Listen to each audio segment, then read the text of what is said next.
A debate. Como es habitual a esta hora en Mega Noticias, vámonos a debate con y le doy la bienvenida al doctor José Fernández Santillán, analista político y profesor investigador del Colegio de Jalisco, y Carlos Aguirre Marín, director general en Alianza de Maestros AC. ¿Cómo está, maestro José Fernández Santillán?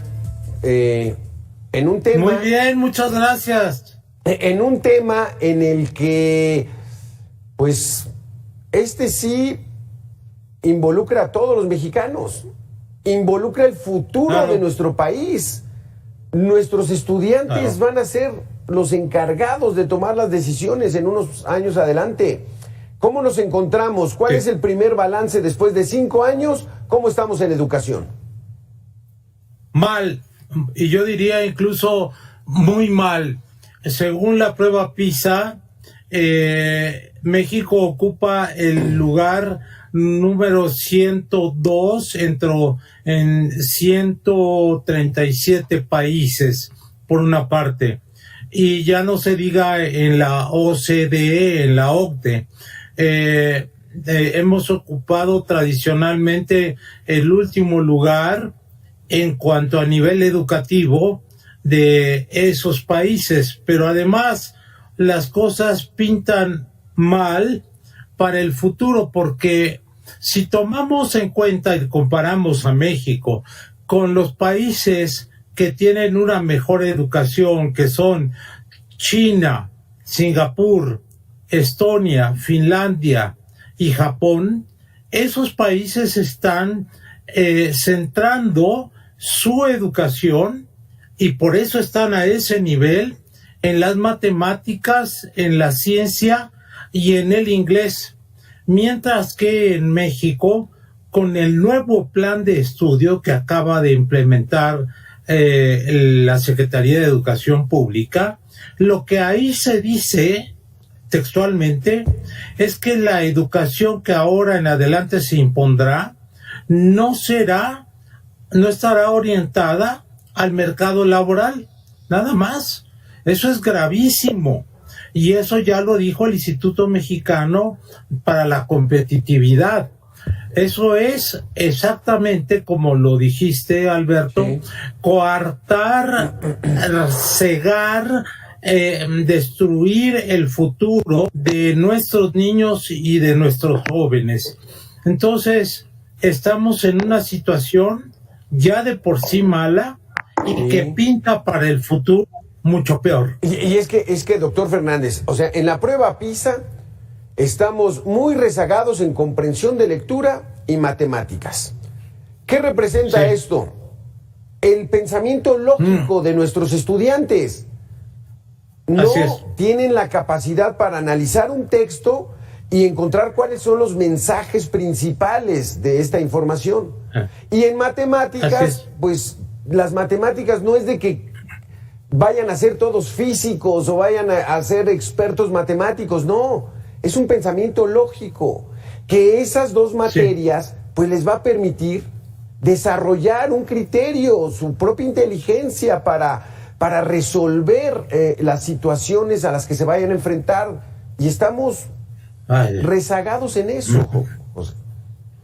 Sí, mira, acabo de regresar de la Feria Internacional de Guadalajara, y por un lado estoy verdaderamente emocionado de que jóvenes y jovencitos de secundaria, preparatoria, de la universidad, están atiborrando la feria y hacen largas colas para comprar libros. O sea, en México hay sed de conocimiento, pero esto no lo está ofreciendo, no le está canalizando el gobierno federal ni los gobiernos estatales.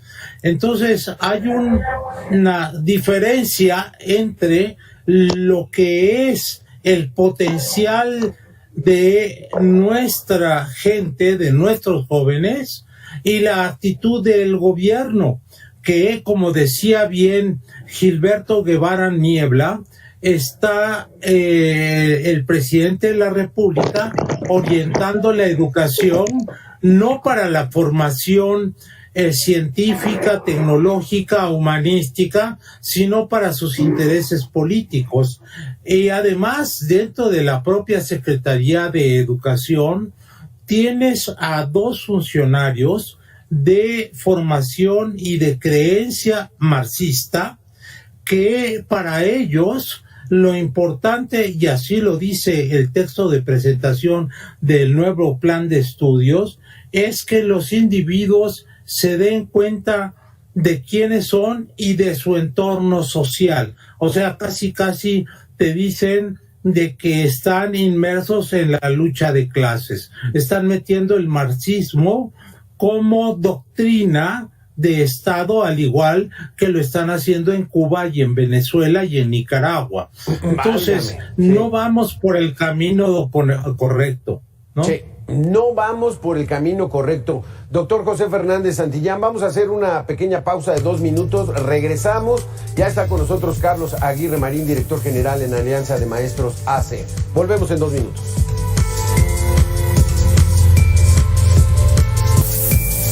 Gracias, doctor José Fernández. Le damos la bienvenida a Carlos Aguirre Marín, director general en Alianza de Maestros AC. ¿Cómo estás, Carlos? Gracias por estar con nosotros. Gracias a ustedes por la oportunidad. Buenas tardes. Pues ahora sí que dice el presidente, el doctor José Fernández, que en educación esta administración está reprobada. ¿Cómo lo ves tú, Carlos? Doctor Fernández, pues primero buenas tardes. Y pues bueno, buenas ahora tardes. Sí que lo que se ve no se juzga, ¿no?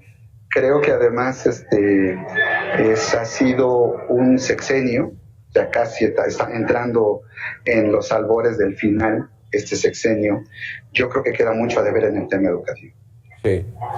Aquí hay que darle una oportunidad al gobierno del presidente de México, porque le tocó la pandemia, ¿no? Ahí sí, fue mundial, fueron 2 años, pero ¿cómo reaccionaron, Carlos Aguirre, ante el recuperar el tiempo, que ese jamás se recupera en su totalidad? Bueno, fíjate que me das la oportunidad de hacer una acotación, una puntualización. La pandemia estuvo presente, pero quienes sacaron el ciclo escolar fueron los maestros, los padres de familia y los directivos. O sea, aprovecho para hacer un gran reconocimiento a ellos, porque fueron los que se pusieron la camiseta y, como se dijo durante aquellos meses, la casa se volvió el salón de tercero, de quinto y de sexto, ¿no? Al mismo tiempo, los maestros, nadie les brindó una beca, si me lo permites, de apoyo por el internet que estaban gastando ellos, de su bolsa, ¿no? Sí. Se esforzaron en generar una serie de programas, una serie de actividades en las cuales se preocuparon verdaderamente por generar un proceso de enseñanza-aprendizaje al vapor, y me refiero al vapor porque tuvieron que entrarle a la tecnología sin capacitación, pero con un gran corazón, ¿no? Sí. Es decir, si tú me lo permites, yo diría, el ciclo escolar fue sacado adelante por los maestros, por los padres y por los directivos. El gobierno le pasó como en el 85. Vio venir el terremoto y se paralizó. Y quienes verdaderamente sacaron el tema, por eso nuestro reconocimiento a los maestros, los padres de familia y a los alumnos, sin duda, y a los directivos de cada centro escolar. Porque, doctor José Fernández, eso es cierto. La escuela pública, la educación básica, la sacan adelante algunos buenos maestros, que los hay. Hay otros que no, pero entonces ahí es un sorteo de cómo le va a tocar, que ya le tocó la maestra fulanita, la maestra sutanita, esa sí es muy buena, esa es muy exigente, no, aquella es muy baquetona, en fin, es una ruleta rusa, pero lo que sí es absolutamente seguro, doctor José Fernández, es de que los hijos de los políticos, incluido el presidente, no van a escuela pública. Así es, efectivamente. Coincido totalmente con lo que dijo Carlos Aguirre, a quien saludo. La pandemia la enfrentamos en términos educativos, y yo estuve en esa actividad como profesor del Tecnológico de Monterrey. Los directivos, los profesores, los estudiantes, pero jugaron un papel fundamental, claro, también los maestros, los técnicos en computación, que hicieron maravilla y media para poder conectar a muchísimos grupos de los distintos niveles. En mi caso, pues fue el universitario o el posgrado, pero imagínate conectar a las primarias, ¿no? Y durante tanto tiempo, y luego pasar el material educativo en pantalla. Es toda una hazaña. Hay héroes anónimos en este esfuerzo educativo, la verdad. En eso hicimos capital humano, capital social. O sea, sacamos adelante lo que parecía imposible. Eso quiere decir que con buena voluntad, coordinados y trabajando en conjunto, podemos sacar la educación adelante, ¿no? Sí, pero el problema son los intereses políticos. Son los intereses políticos, electoreros. Carlos Aguirre, Sí. ¿cuántas escuelas de tiempo completo? Esto sí hay que apuntárselo al gobierno actual. Desaparecieron las escuelas de tiempo completo. ¿Cuál era la ventaja de estas escuelas de tiempo completo? Vamos a hacer una pequeña pausa, Carlos, doctor José Fernández. Regresamos en 2 minutos con este debate, la educación en México, ¿cómo va?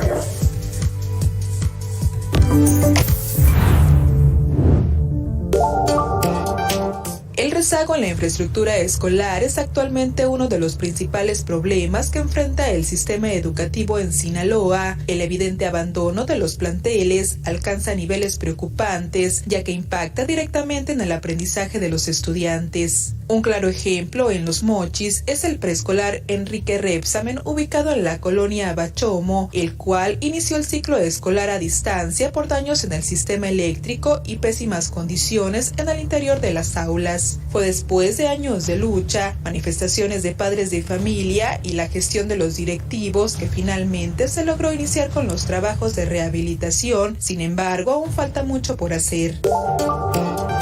La rehabilitación de techos, paredes, pisos, todo lo que se ocupa aquí, porque son muchas las necesidades de ese jardín y principalmente lo que tiene que ver con seguridad de los niños. Considerando la problemática, el gobierno federal ha implementado programas como La Escuela es Nuestra, donde el principal objetivo es aterrizar recursos para la rehabilitación o ampliación de las condiciones físicas de las instituciones educativas pertenecientes a la SEP. Pero ojo, este beneficio aún no aplica para todos. De las más de 6,000 escuelas en Sinaloa, solo 1,851 forma parte de este programa. Contar con infraestructura física, de aulas, de laboratorios, es importantísimo para tener generaciones mejor preparadas. Para el próximo año, el proyecto de presupuestos de egresos de la Federación 2024 contempla destinar a los servicios educativos de todo el país más de 982.237 millones de pesos. De ese total, 62% corresponde a la educación básica. Estos recursos presentan un modesto aumento respecto al 2023, donde la inversión fue de 945.11 millones de pesos. Kenia García, Mega Noticias. Así que la infraestructura todavía muy por debajo y no se mejora. Doctor José Fernández Santillán, sí, un punto. Sí, dígame. A ver, dígame. Es que aquí debemos tomar en cuenta lo siguiente. Mira, cuando dices infraestructura, dices salones de clases, baños, laboratorios, etcétera, etcétera. Pero una cosa, lo primero que hacen los técnicos de Naciones Unidas cuando llegan a las universidades es ir a las bibliotecas de las universidades. Entonces, yo diría que no solo las universidades, sino las preparatorias, las secundarias e incluso las primarias deberían tener bibliotecas y deberían tener también salones de computación. Entonces, eso debería ser ya parte, para enfrentar el futuro, de la infraestructura. La otra cuestión es que, de acuerdo con Naciones Unidas, el presupuesto que se debe destinar a la educación es el 8% del presupuesto público. El nuestro está muy por debajo, creo que anda menos del 2%. Entonces, con este aumento que señalaste, pues y si el presidente dijo la prioridad es el pueblo, pues la prioridad del pueblo es alimentación, salud, vivienda, educación, y no se ve que estén invirtiendo en educación, ni que les interese. Simplemente ve las escuelas en Acapulco. No hay ningún plan de rehabilitación de las escuelas. Es que en la época de Carlos Conjitud Barrios y ya después de la maestra Elbester, pues bueno, las críticas iban en el sentido de que el partido en el gobierno, que era el PRI, le convenía tener generaciones de ignorantes pues, para seguirlos sometiendo a través del voto y eso. Pero estamos igual, doctor José Fernández. Bueno, pues don Porfirio Díaz decía, le quito el don, Porfirio Díaz decía al pueblo denle de todas las sopas, medio sopa de letras, ¿no? O sea, si se vuelven educados, termina mi dictadura, ¿no? Porque un pueblo, Rousseau decía, el motor de la democracia es la educación. Entonces, un pueblo educado es un pueblo mucho más preparado para la democracia. Entonces, ahí está el binomio que tú decías, con Conjitud y la maestra Elbester, pues salieron. Hemos estado hablando de la educación, sí, pero el problema es aparte de que tenemos pocos recursos, una infraestructura muy mala, que la calidad de nuestra educación es también muy baja. Sí. Aquí, el presidente Peña Nieto hizo la famosa reforma educativa. Entre otras cosas, y de lo valioso que había, era que la designación de un director de primaria o de secundaria fuera verdaderamente en una competencia de quién tiene el mejor currículum, quién tiene mayores estudios posteriores, posgrados, y quién tiene una mejor experiencia, y presentaban incluso un proyecto. Ya no era de designarlos como los quería el sindicato. Lo quitó. Es otra de las cosas que hay que apuntarle a este gobierno. Desbarató la reforma educativa de Peña Nieto. Así es, porque decían, eso es tecnocracia, esos son los conservadores, o sea, toda la retahíla de improperios, y entonces con eso el actual gobierno pues tumbó muchas cosas. Por ejemplo, ya decías, en las escuelas de tiempo completo, pero también los refugios para mujeres golpeadas, y en fin, una serie de cosas que ha quitado y que realmente han golpeado fuertemente a nuestra sociedad, sobre todo a la gente de menos recursos, ¿no? Entonces, eso debe saberlo la gente para no caer en la enajenación, en el fanatismo y en la intolerancia. Porque aquí, y le vuelvo a hacer la pregunta que creo que quedó ahí no tan bien respondida, doctor José Fernández. A ver. Los hijos del presidente, el menor, los otros iban en la UNAM, pues bueno, es escuela pública, pero el otro no va en escuela privada. Los hijos del directivo de Morena no van en escuela pública. no son egresados de escuela pública, van a escuela privada, porque la escuela privada, como paga uno, pues ahí sí uno exige, y entonces sí, el inglés es muy bueno, las matemáticas son muy buenas, esos chamacos que salen de estas escuelas privadas, primaria y secundaria, van a hacer su examen a la UNAM y son los que principalmente se quedan. O sea, el nivel educativo es distinto entre unos mexicanos y otros, y eso no debería ser. No, para nada, porque hay que pregonar con el ejemplo. Si están diciendo que son un gobierno y un partido de izquierda, pues den el ejemplo. Y lo que sucede es lo que decía Mario Vargas Llosa, que ellos actúan a nombre del pueblo, pero se dan el lujo de los capitalistas, ellos y sus familias, ¿no? O sea, ve a Fernández Noroña, habla y despotrica a nombre del proletariado y habla como Carlos Marx, pero ahí los ves en Las Vegas, y entonces, ¿de dónde quedó la coherencia?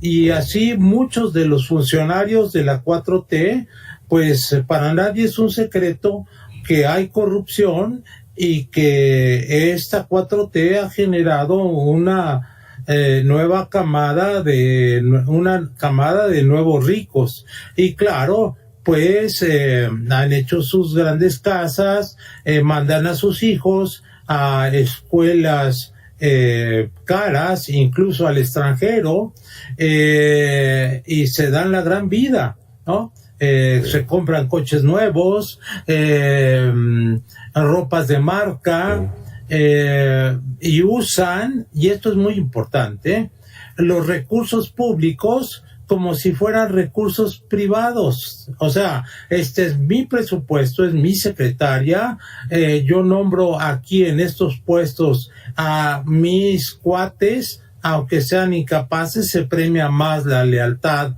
que la calidad, aunque sean unos iletrados. Por ejemplo, el presidente mismo nombró a gente de sus escoltas y ahora son directores de instituciones públicas, y esta gente no terminó ni la primaria. Entonces estamos viviendo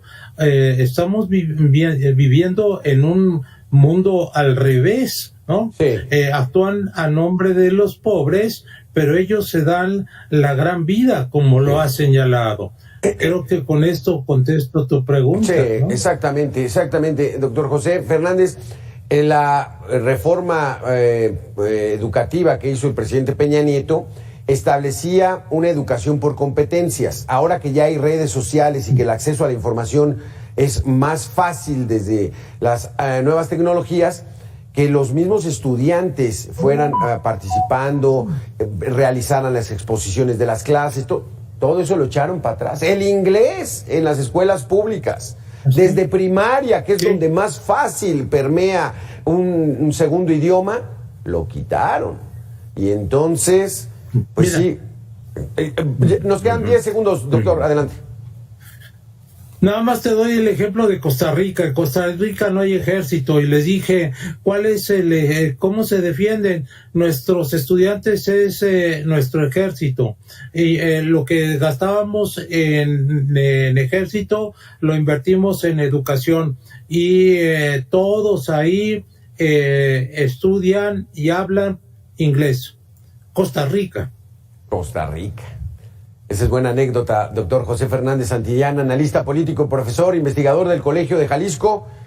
Gracias, esperemos que la nueva administración, pues bueno, traiga un poquitito más interés en la educación pública, porque de lo contrario, pues bueno, a ver cómo nos va, pero esto ya es un rezago de muchísimos años. A la educación no le quieren invertir los políticos, porque la gente entonces puede cuestionar. Gracias, doctor José Fernández, por haber estado aquí con nosotros. Nosotros regresamos después de una pausa de 2 minutos.